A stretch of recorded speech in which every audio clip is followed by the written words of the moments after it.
Students, chemical bonding and molecular structures unit में आज हम लोग डिस्कशन करेंगे इलेक्ट्रोवेलेंट कंपाउंड की प्रॉपर्टीज़ का या कैरेक्टर्स ऑफ इलेक्ट्रोवेलेंट कंपाउंड्स का। और प्रीवियस क्लास में हम लोग डिस्कस कर चुके थे कि कैसे ये आइडेंटिफाई करते हैं इन कंपाउंड्स का उनके बॉन्ड्स को देख करके, शेयरिंग ऑफ इलेक्ट्रॉन को देख करके, और फिर एग्जांपल्स लिए थे उनके लुईस स्ट्रक्चर या इलेक्ट्रॉनिक स्ट्रक्चर्स के माध्यम से आइडेंटिफाई कर पाए थे कि जो आयनिक कंपाउंड्स हैं उनके आयंस पर प्लस या माइनस के चार्जेस अवेलेबल हैं, बिकॉज वे इलेक्ट्रॉन के डोनेटर और एक्सेप्टर हैं, इलेक्ट्रॉन त्यागने और ग्रहण करने की प्रवृत्ति रखते हैं।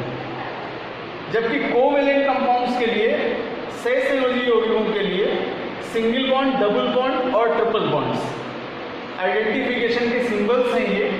और ऑर्डिनेट कंपाउंड्स में कोवेलेंट बॉन्ड के साथ साथ में एरो बॉन्ड की प्रेजेंस भी पाई जाती है। तो इस तरह से हम ये सिंबल्स लेकर के इनका आइडेंटिफाई कर पाते हैं, इनके बॉन्ड्स देख करके इनकी पहचान कर पाते हैं। और सबसे जरूरी बात कि इन कंपाउंड्स के जो एलिमेंट हैं उनके एटम्स के बिटवीन इलेक्ट्रॉन कैसे साझेदारी करते हैं, इनके आधार पर इनको आइडेंटिफाई कर लेते हैं। आज डिस्कस करेंगे कि क्या प्रॉपर्टीज हैं इलेक्ट्रोवेलेंट कंपाउंड्स के लिए, कोवेलेंट कंपाउंड्स के लिए और कोऑर्डिनेट कंपाउंड्स के लिए। और यही प्रॉपर्टीज जब हम कंपेयर करते हैं इन तीनों का तो इनको डिफरेंशिएट करने के लिए भी हेल्पफुल होती है। तो आइए स्टार्ट लेते हैं इलेक्ट्रोवेलेंट कंपाउंड्स का और प्रॉपर्टीज ऑफ इलेक्ट्रोवेलेंट कंपाउंड्स या कैरेक्टर्स ऑफ आयनिक कंपाउंड्स का।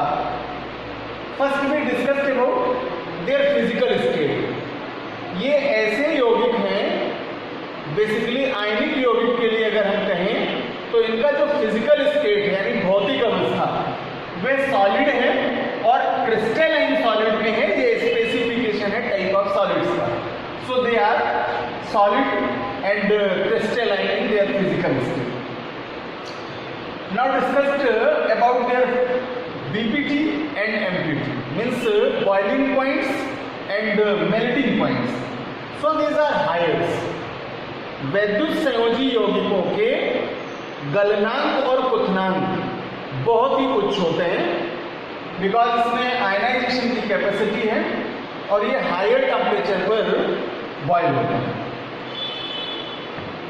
सॉल्युबिलिटी चेक करें। So electrovalent compounds are soluble in water, यानी जल में तो ये सरलता से घुल जाते हैं, विलय हो जाते हैं, लेकिन ऑर्गेनिक कंपाउंड्स में जो ऑर्गेनिक सॉल्वेंट्स हैं उनमें ये विलय नहीं होते हैं।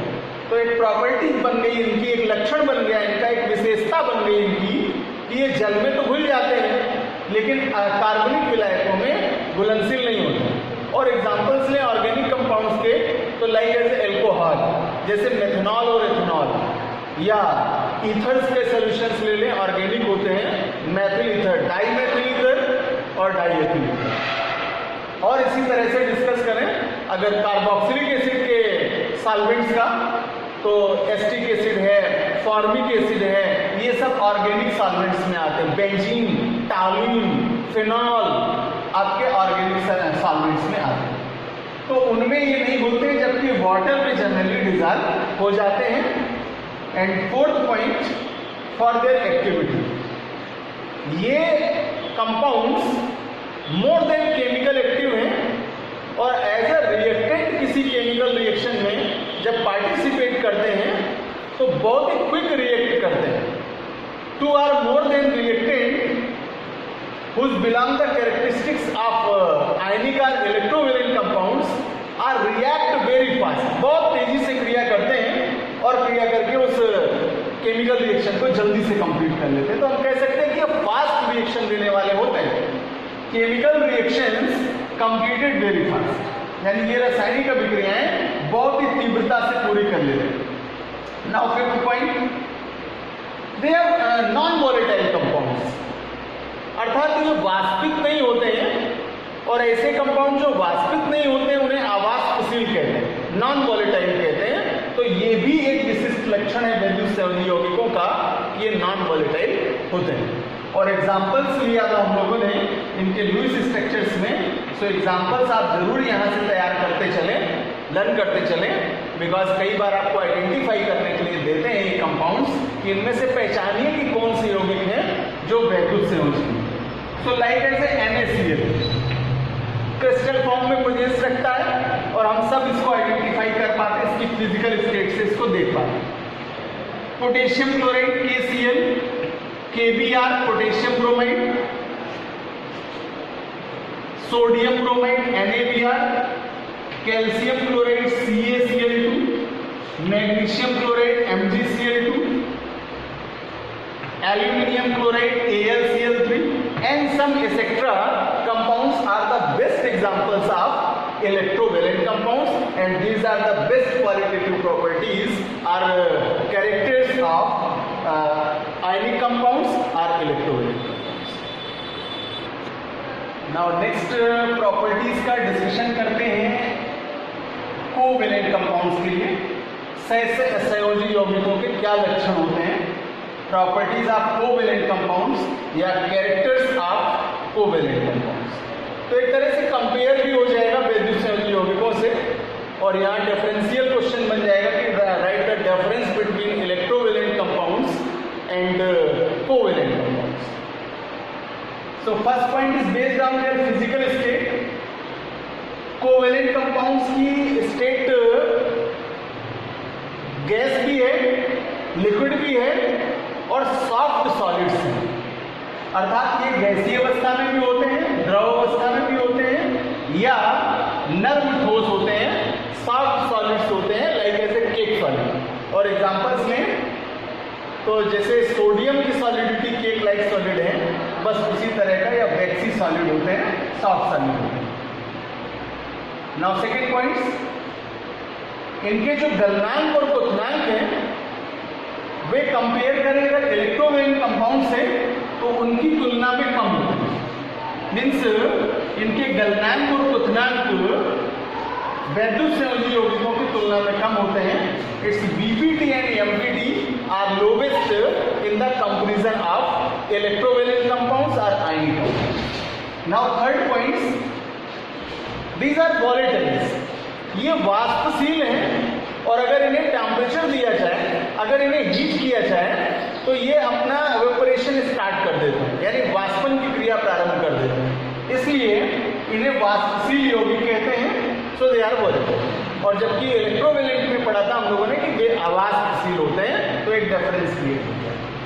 Now fourth point, solvability just opposite है इलेक्ट्रोवेलेंट कंपाउंड की अपेक्षा, बिकॉज इलेक्ट्रोवेलेंट वाटर में सॉल्वेबल है और ऑर्गेनिक कंपाउंड्स में ऑर्गेनिक सॉल्वेंट में अनसॉल्वेबल है। और यहाँ जस्ट अपोजिट है कि ये वाटर में तो अनसॉल्वेबल है, नहीं बोलते हैं, जल में आबिले होते हैं या अघुलनशील होते हैं, परंतु कार्बनिक विलायकों में पूर्णतया विलय हो जाते हैं। अर्थात अगर इन कोवेलेंट कंपाउंड्स को एल्कोहलों में डिसॉल्व करें, ईथर्स में डिसॉल्व करें, फिनॉल में डिसॉल्व करें, बेंजीन में घोलें या कार्बोक्सिलिक एसिड के प्रोडक्ट्स में डिसॉल्व करें, जो कि एक तरह से ऑर्गेनिक सॉल्वेंट्स होते हैं, तो वहां पर ये इजीली सॉल्वेबल हैं, घुल जाते हैं, लेकिन वाटर में सॉल्वेबल नहीं है, because their polarity of bonds. और फिफ्थ पॉइंट, बेस रेंज के बॉन्ड बनने पर जो फोर्स क्रिएट होता है, मीन्स अट्रैक्शन फोर्स, मॉलिक्यूल्स के बिटवीन जो फोर्स क्रिएट होता है वो बहुत ही स्ट्रांग है, जिसके कारण ये स्लो रिएक्शंस कंप्लीट करते हैं। और बच्चों हम लोगों ने आइडेंटिफिकेशन किया था, तो इनका सिंबल्स लिया था कि जो कोवेलेंट कंपाउंड्स हैं ये या तो सिंगल बॉन्ड्स से मेक होते हैं या डबल बॉन्ड बनाते हैं एटम और एटम के बिटवीन, और या ट्रिपल बॉन्ड इनके बिटवीन पाए जाते हैं। तो इनकी अगर हमें स्ट्रांगनेस कहें या इनके ब्रेक करने का, क्लीवेज करने का कैपेसिटी देखें, तो सिंगल बॉन्ड सबसे स्ट्रांगेस्ट है, देन इनकी तुलना में डबल बॉन्ड वीक है और ट्रिपल बॉन्ड सबसे वीक होते हैं, लोवेस्ट एनर्जी अब्जॉर्ब करके ही अपनी क्लीवेज प्रोसेस पूरा कर लेते हैं, यानी जल्दी से वियोजित हो जाते हैं और ये बॉन्ड ब्रेक करेंगे।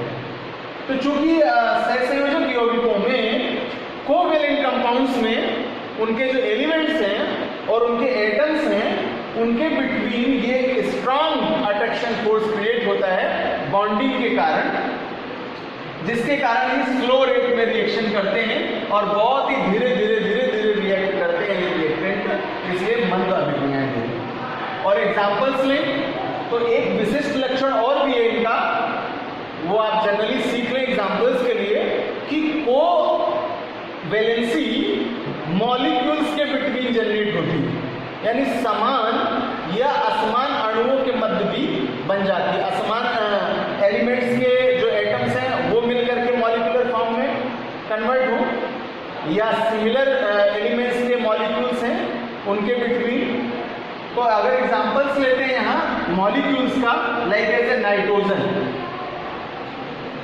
Oxygen, chlorine Cl2, HCl, organic compounds के एग्जांपल में CH4 मीथेन होगा, C2H6 इथेन, C2H4 एथिलीन और C2H2 एसिटिलीन। ये कुछ ऐसे एग्जांपल्स लिए हमने जो आपके सहसंयोजक कंपाउंड्स के लिए जाने जाते हैं और सहसंयोजकता इनमें पाई जाती है बिकॉज ये कोवैलेंट बॉन्ड बनाते हैं। और लास्ट डिस्कशन कर लेते हैं उपसहसंयोजी यौगिकों के लक्षण का, properties of coordinate compounds. Coordinate compounds, उपसहसंयोजी यौगिकों के लक्षण लगभग कोवैलेंट कंपाउंड्स के प्रॉपर्टीज से मिलते हैं, कुछ डिफरेंस हैं जिनका डिस्कशन करेंगे। फिजिकल स्टेट सेम है, अर्थात ये भी गैसियस फॉर्म में या लिक्विड फॉर्म में और या सॉफ्ट सॉलिड फॉर्म में प्रेजेंस रखते हैं। These are gas, liquids or soft solids in their physical nature. And second point, compare करें अगर कोवैलेंट कंपाउंड के बीपीटी और एमपीटी से, यानी क्वथनांक और गलनांक से, तो ये तुलना में कम होते हैं। और तीनों का अगर कंपेयर करें तो सबसे कम इन्हीं के होते हैं और सबसे ज्यादा इलेक्ट्रोवैलेंट के होते हैं, वैद्युतसंयोजी यौगिकों के होते हैं। सो इनके गलनांक और क्वथनांक तुलना में कम होते हैं। It's BPT and MPT are low. Solubility differ है, पोलैरिटी के कारण ये वाटर में और ऑर्गेनिक सॉल्वेंट्स दोनों में ही सॉल्युबल हैं, अर्थात हम कह सकते हैं कि जल और कार्बनिक विलायकों में विलय हो जाते हैं। These are soluble in water and organic solvents. और फोर्थ पॉइंट है इनकी रिएक्शन रेट पर। हम लोगों ने केमिकल काइनेटिक्स में भी स्टडी किया है इस तरह का कि जो केमिकल रिएक्शन स्लो रेट में होते हैं उन्हें मंद अभिक्रियाएं कहते हैं। तो ऐसे कंपाउंड हैं ये जो स्लो रेट में रिएक्ट करके धीमे धीमे करके प्रोडक्ट्स बनाते हैं, इसलिए इनकी रासायनिक अभिक्रियाएं मंद होती हैं। और लास्ट करेंगे, ये वॉलेटाइल होते हैं।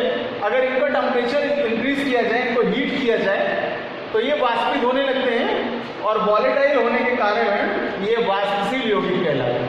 और बेस्ट एग्जांपल्स ले लेते हैं इनके, like as H2SO4, sulphuric acid, nitric acid HNO3।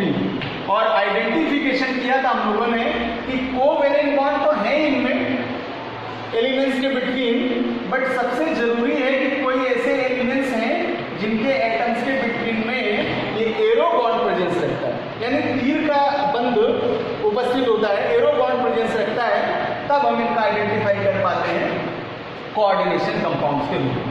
तो ये कुछ प्रॉपर्टीज हुए जो इलेक्ट्रोवैलेंट यानी आयनिक यौगिकों या वैद्युतसंयोजी यौगिकों, सहसंयोजी यौगिकों और उपसहसंयोजी यौगिकों के लक्षण के रूप में जाने और पहचाने जाते हैं। तो अगर आप कंपेयर कर लें तो इलेक्ट्रो का को के साथ में और कोवैलेंट कंपाउंड्स का कोऑर्डिनेट कंपाउंड के साथ में। स्टूडेंट्स, आज हम लोग डिस्कस करेंगे ओवरलैपिंग ऑफ ऑर्बिटल्स का unit chemical bonding.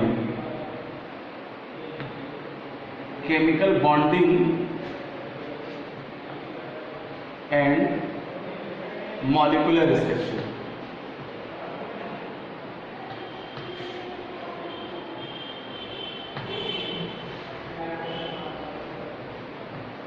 overlapping of orbitals, overlapping of orbitals, कक्षकों का अतिव्यापन, कक्षकों का अतिव्यापन,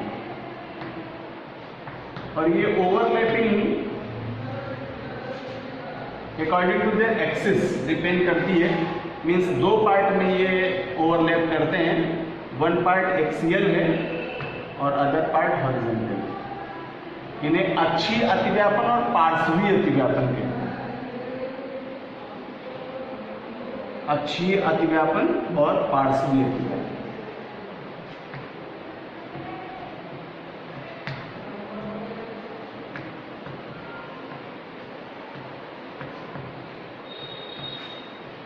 एक्सियल एंड हॉरिजॉन्टल, ये दो तरह से ओवरलैप करते हैं। और उससे पहले हम लोगों ने ऑर्बिटल्स का स्ट्रक्चर कंप्लीट कर लिया है और हम जानते हैं कि एस का जो शेप है वो स्फेरिकल है, जबकि पी डंबल लाइक शेप में है और D orbital double dumbbell like shape में है। तो इनके इन दो मोड्स पर इनका क्लासिफिकेशन किया गया और इनके ओवरलैप्स को नॉमिनेट करते हैं एसएस ओवरलैपिंग।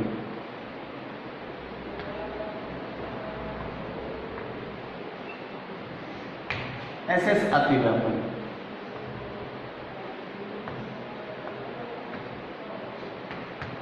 और इस तरह की ओवरलैपिंग में जब टू एस ऑर्बिटल्स आपस में ओवरलैप करते हैं देन इसे एसएस ओवरलैपिंग कहते हैं। और मैंने कहा एस का कोई भी ऑर्बिटल हो according to energy level increasing order लिखा है अगर, तो 1s से लेकर के 7s तक के बीच में कोई भी अगर एस का ऑर्बिटल हो तो उसका शेप आप स्फेरिकली दिखाएंगे। और ओवरलैपिंग पार्ट ये है जहां पर ये आपस में कंजुगेट होते हैं। सो इस तरह का जो ओवरलैपिंग है उसको एसएस ओवरलैपिंग कहते हैं। और सेकेंड पार्ट आता है sp type of overlapping. Sp overlapping, sp अतिव्यापन। जब एक एस का ऑर्बिटल और एक पी ऑर्बिटल आपस में एक्सियल या वर्टिकल ओवरलैप करते हैं तो इनकी ओवरलैपिंग से एसपी टाइप का ओवरलैप होता है। अगर इसको डायग्राम में देखें तो एक एस का ऑर्बिटल स्फेरिकल शेप में होगा, राउंड शेप में होगा, और दूसरा पी का डंबल लाइक शेप में होगा, लेकिन एक्सिस पर ओवरलैपिंग कुछ इस तरह से करेगा। ये प्लेस ओवरलैपिंग प्लेस कहलाते हैं।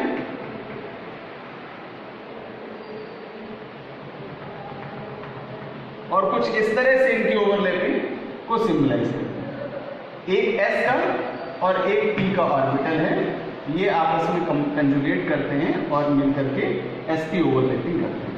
Now third category is known as PP overlapping. PP overlapping, इसे पीपी अतिव्यापन कहते हैं।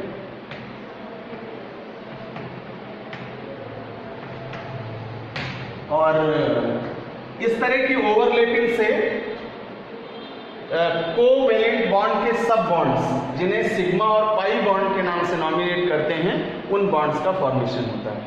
यानी अगर हम क्लासिफिकेशन में जाएं सहसंयोजक बंधों के, कोवेलेंट बॉन्ड्स के, तो वहां पर वे सिग्मा और पाई बॉन्ड्स का फॉर्मेशन करते हैं।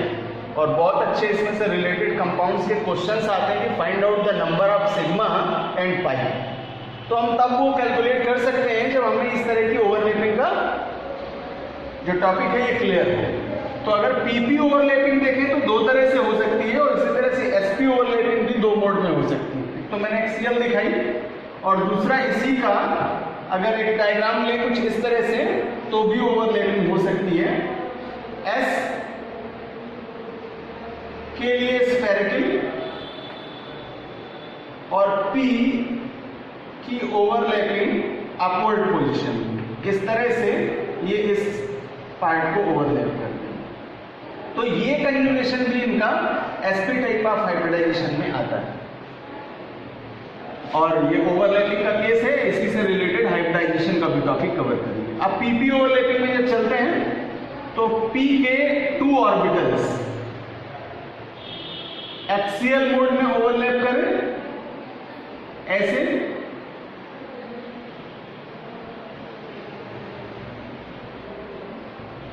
तो PP ओवरलैपिंग होगी और यह P के 2 ऑर्बिटल्स वर्टिकली ओवरलैप करें इस तरह से, तो भी PP ओवरलैपिंग क्रिएट करते हैं। इसे PP ओवरलैपिंग कहते हैं। तो बच्चों ये 3 टर्म्स थे ओवरलैपिंग के। अगर इनको डिफाइन करते हैं आप तो SS ओवरलैपिंग की डेफिनेशन बनेगी कि जब 2 S के परमाणु ऑर्बिटल आपस में ओवरलैपिंग करते हैं तो इसे SS ओवरलैपिंग कहते हैं। When 2 SS orbitals are overlapped with one another, then it is known as SS overlapping। और इस तरह से SP के लिए when 1 S orbital and 1 P orbital is overlapped in their axial mode or vertical mode, then this type of overlapping is known as SP type of overlapping। And third, 2 PP orbitals are overlapped in axial mode or vertical mode, then this type of overlapping is known as PP overlapping। जब 2 P परमाणु कक्षक आपस में अक्षीय या पार्श्वीय अतिव्यापन करते हैं तो इस प्रकार के अतिव्यापन को PP ओवरलैपिंग कहते हैं। तो इस तरह के इस ओवरलैपिंग टॉपिक से डिस्कस करते हैं स्पेसिफिक कैटेगरी ऑफ बॉन्ड्स का, जिन्हें डिनोट करते हैं sigma and pi bond. Sigma और पाई बॉन्ड इंपॉर्टेंट टॉपिक है ये, क्योंकि स्पेशल शार्ट नोट्स में पूछा ही जाएगा ये सिग्मा और पाई बॉन्ड। जबकि इससे रिलेटेड इन बॉन्ड्स को आइडेंटिफाई करने से रिलेटेड भी क्वेश्चंस आपके एग्जामिनेशन में पूछे जाएंगे। तो हम दोनों की ओवरलैपिंग से ही क्लियर कर देते हैं कि कब सिग्मा जनरेट होगा और कब पाई बनेगा। बेसिकली SS ऑर्बिटल्स जब ओवरलैप करते हैं, जैसा अभी डायग्राम में लिया हम लोगों ने SS ऑर्बिटल्स, कोई 2 S के ऑर्बिटल्स जब ओवरलैपिंग करते हैं तो SS ओवरलैपिंग से बच्चों सिग्मा बॉन्ड बनता है। और जनरल एक कंक्लूजन कि जितने सिंगल बॉन्ड हैं, जहां जहां सिंगल बॉन्ड जनरेट होते हैं वे सब सिग्मा बॉन्ड होते हैं। Sigma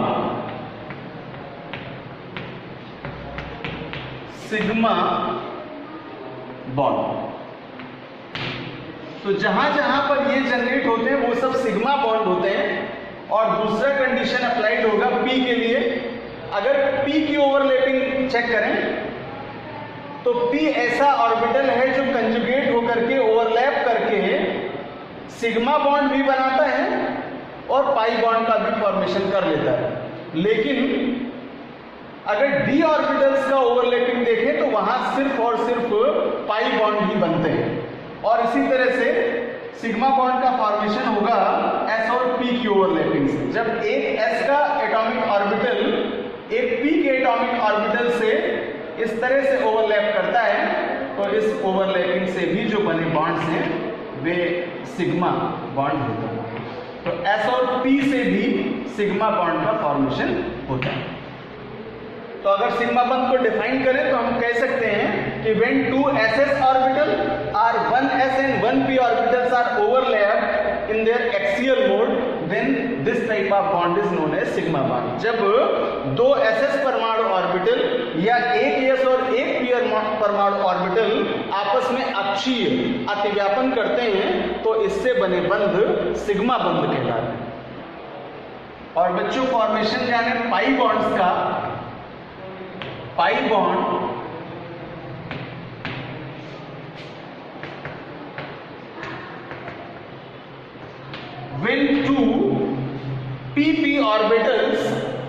overlapped in vertical position, जब पार्श्वीय अतिव्यापित होते हैं p के दो परमाणु ऑर्बिटल, तो इनके ओवरलैप से जो बॉन्डिंग होती है वो पाई बॉन्ड्स के रूप में जानी जाती है। अर्थात डेफिनेशन हो गई यहां कि जब दो p परमाणु ऑर्बिटल, p एटॉमिक ऑर्बिटल्स पार्श्वीय अतिव्यापित होते हैं तो ऐसे बंध पाई बॉन्ड्स कहलाते हैं। अब एक टेबल के माध्यम से सर्टिफाइड कर लेते हैं कि कौन से बॉन्ड हैं जो सिग्मा बनाते हैं और कौन से हैं जो पाई बॉन्ड का फॉर्मेशन करते हैं। तो बच्चों, जहां सिंगल बॉन्ड होगा वहां सिग्मा बॉन्ड बनेंगे, और डबल बॉन्ड्स जहां होंगे वहां सिग्मा एक होगा और एक पाई होगा, और जहां ट्रिपल बॉन्ड बनेंगे वहां एक सिग्मा और दो पाई बॉन्ड्स क्रिएट होंगे। तो इस तरह से ये ओवरलैपिंग से बने बॉन्ड सिग्मा और पाई बॉन्ड्स में काउंट होते हैं। अब ये क्लू हो गया आपके लिए, अगर क्वेश्चंस मिलते हैं तो वहां हम इनको कैलकुलेट कर सकते हैं। आइए एग्जांपल्स लें इसका। सपोज दैट एसिटिलीन मॉलिक्यूल में सिग्मा और पाई का नंबर बताना है। C2H2 में सिग्मा तथा पाई बॉन्ड की संख्या बताइए, पाई बॉन्ड की संख्या ज्ञात कीजिए। ऐसे क्वेश्चंस मिलेंगे। Find out the number of sigma and pi in acetylene molecule. तो बच्चों, आप तुरंत इसका स्ट्रक्चर ओपन करें, क्योंकि हम लोगों ने लुईस बनाना सीख लिया है। कार्बन आइटम मिड में सेट करें, हाइड्रोजन से इसकी राइट और लेफ्ट की सीरीज चेक कर लें। हाइड्रोजन के पास में एक इलेक्ट्रॉन और कार्बन के लास्ट ऑर्बिटल में 4 इलेक्ट्रॉन। सो 1, 2 and 3 and 4, और 1, 1, 2, 3 और 4। इसका एक इलेक्ट्रॉन टेक किया जाएगा इस कार्बन से, और हाइड्रोजन एक इलेक्ट्रॉन टेक करेगा इस कार्बन से और स्टेबल होगा। जबकि कार्बन एक इलेक्ट्रॉन हाइड्रोजन का और 3 इलेक्ट्रॉन अदर कार्बन के टेक करके अपना ऑक्टेट कंप्लीट करेगा। और इसी तरह से ये कार्बन इस हाइड्रोजन का 1 इलेक्ट्रॉन और इस कार्बन का 3 इलेक्ट्रॉन टैकल करके ऑक्टेट कंप्लीट करेगा और स्टेबल हो जाएगा। अब बॉन्ड्स देख लें। कार्बन कार्बन और हाइड्रोजन हाइड्रोजन की सीरीज में कार्बन हाइड्रोजन के बिटवीन 1 इलेक्ट्रॉन का म्यूचुअल शेयर सिंगल बॉन्ड बनेगा, और यहाँ भी कार्बन हाइड्रोजन के बीच में एक इलेक्ट्रॉन का साझा सिंगल बॉन्ड बनेगा। जबकि कार्बन और कार्बन के बिटवीन में 3 इलेक्ट्रॉन्स का म्यूचुअल शेयर है, तो इसके बीच में ट्रिपल बॉन्ड बनेगा। अब हमारे पास ये स्ट्रक्चरल फार्मूला आ गया। इसको देख करके हम कैलकुलेट कर सकते हैं number of sigma and number of pi, because जहां जहां सिंगल बॉन्ड वहां सिग्मा, सो सिंगल बॉन्ड का सिग्मा, और ट्रिपल बॉन्ड्स के लिए मैंने कहा एक सिग्मा होगा और 2 पाई कैलकुलेट करेंगे। सो सिग्मा बॉन्ड और 2 पाई बॉन्ड हो गए, और कार्बन हाइड्रोजन के बीच में सिंगल बॉन्ड है, इसलिए सिग्मा कैलकुलेट हो गया। सो अगर टोटल नंबर्स लिखे जाएं, so number of sigma equals to 1, 2 and 3, ये आपको आंसर मिलेगा 3, और पाई बॉन्ड्स का नंबर काउंट करेंगे, सो पाई के 2 बॉन्ड्स बन रहे। ये फाइनल आंसर मिला कि एसिटिलीन मॉलिक्यूल में 3 सिग्मा बॉन्ड्स पाए जाते हैं, और जबकि 2 पाई बॉन्ड की प्रेजेंस होती है। बच्चों, एक स्ट्रक्चर और लेते हैं। ऑर्गेनिक कंपाउंड है आपका, एरोमेटिक कंपाउंड है बेंजीन, और इसमें से सिग्मा और पाई का नंबर कैलकुलेट करते हैं इसके स्ट्रक्चरल फार्मूले से। और फार्मूला कुछ इस तरह से है। सभी 6 कार्बन पर हाइड्रोजन सिंगल बॉन्ड के साथ में कंजुगेट होते हैं, और अल्टरनेट कार्बन से डबल बॉन्ड्स बनाते हैं। डबल बॉन्ड और डबल बॉन्ड। बेंजीन का स्ट्रक्चरल फार्मूला ये है। और अगर इसमें सिग्मा और पाई का नंबर कैलकुलेट करें तो जहां जहां सिंगल बॉन्ड वहां सिग्मा, इसलिए sigma bond sigma bond sigma bond sigma bond sigma bond and sigma, also sigma bond sigma bond sigma bond, और यहाँ भी सिग्मा और यहाँ भी सिग्मा और यहाँ भी सिग्मा। ये तो सिग्मा बॉन्ड्स की पोजीशन हो गई। और जब डबल बॉन्ड्स हैं वहां सिग्मा तो है, उनके साथ में पाई बॉन्ड्स भी हैं। तो सिग्मा मैंने दिखा दिए सभी में। पाई बॉन्ड्स का पोजीशन एक ये मिला, एक ये हुआ, और थर्ड पोजीशन पर पाई ये बनी। अब काउंट कर ले, इसका टोटल चेक कर ले। 1, 2, 3, 4, 5, 6, 7, 8, 9, 10, 11, 12। सो बच्चों, number of sigma equals to 12 मिला, जबकि पाई का काउंटिंग करेंगे so 1, 2 and 3। So pi equals to 3। इस तरह से हम सर्टिफाइड कर पाते हैं कि बेंजीन मॉलिक्यूल में नंबर ऑफ सिग्मा 12 है और नंबर ऑफ पाई बॉन्ड्स 3 होते हैं। ऐसे कोई भी आपको कंपाउंड्स दिए जाते हैं बच्चों, वहां आप इनका कैलकुलेशन करके इनके आंसर इजीली निकाल सकते हैं।